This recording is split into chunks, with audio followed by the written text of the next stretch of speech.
নতুন দাম অনুযায়ী দেশের বাজারে প্রতি ভরি 22 ক্যারেটের সোনার দাম পড়বে 1,69,921 টাকা।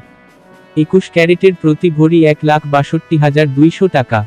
18 ক্যারেটের প্রতি ভরি 1,39,023 টাকা। এবং সনাতন পদ্ধতির প্রতি ভরি সোনার দাম 1,14,949 টাকা নির্ধারণ করা হয়েছে। সোনার দাম বাড়ানো হলেও দেশের বাজারে অপরিবর্তিত রয়েছে রূপার দাম। ফলে 22 ক্যারেটের এক ভরি রূপা 2,811 টাকা, 21 ক্যারেট 2,683 টাকা, 18 ক্যারেট 2,298 টাকা ও সনাতন পদ্ধতির রূপা 1,726 টাকায় বিক্রি হবে। বিনিয়োগ: সোনা একটি জনপ্রিয় বিনিয়োগ মাধ্যম।